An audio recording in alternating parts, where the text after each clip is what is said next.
Hello Vavers, you're watching YouTube channel Daily USA News Alert. Breaking. Pelosi overrules peer Dem calls for Ilhan Omar to apologize for vile anti-Semitic slur. Speaker Pelosi overruled calls for freshman Representative Ilhan Omar to apologize for vile anti-Semitic slurs. Recently, Omar was forced to apologize for other anti-Semitic remarks.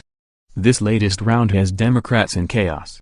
NBC News reported that what began as a fresh effort to condemn anti-Semitism in the wake of Representative Ilhan Omar's latest controversial comments on Israel policy and evolved into a sprawling debate and expanding resolution, exposing deep fault lines in the Democratic caucus, was expected to come to a head Thursday with a vote on an expansive measure opposing hate. Speaker Nancy Pelosi, D. California, said Thursday that the resolution, which was expected to be unveiled shortly before lawmakers were to vote on the measure, will speak out against anti-Semitism, anti-Islamophobia, anti-white supremacy.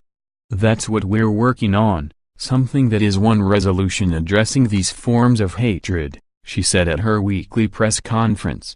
It's not about Omar. It's about these forms of hatred.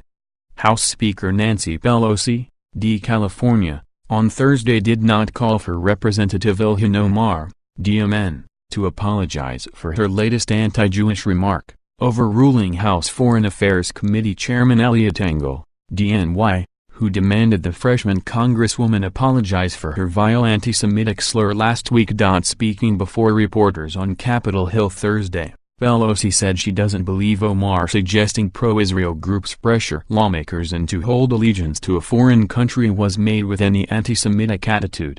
I understand how advocates come in with their enthusiasms, but when you cross that threshold into Congress, your words weigh much more, the California Democrat replied when asked if she believes Omar should apologize.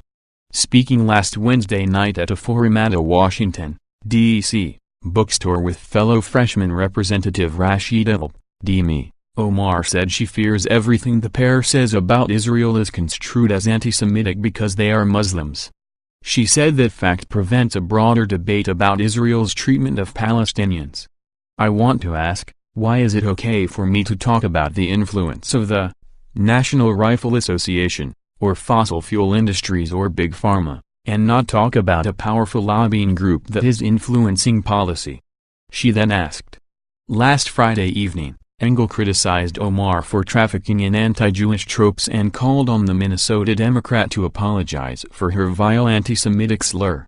I welcome debate in Congress based on the merits of policy, but it's unacceptable and deeply offensive to call into question the loyalty of fellow American citizens because of their political views, including support for the U.S.-Israel relationship, Engel said. Her comments were outrageous and deeply hurtful, and I ask that she retract them, apologize, and commit to making her case on policy issues without resorting to attacks that have no place in the Foreign Affairs Committee or the House of Representatives, he continued. Pelosi's soft response comes as House Democratic leadership readies a resolution condemning all hate, no longer singling out anti-Semitism. The resolution was expanded to include other forms of hatred after Democrats expressed concern that a narrow resolution would bring unwanted attention to Omar, who has already apologized several times for anti-Semitic remarks. Earlier this year, Omar apologized for a 2012 tweet in which she claimed Israel had hypnotized the world and committed evil doings.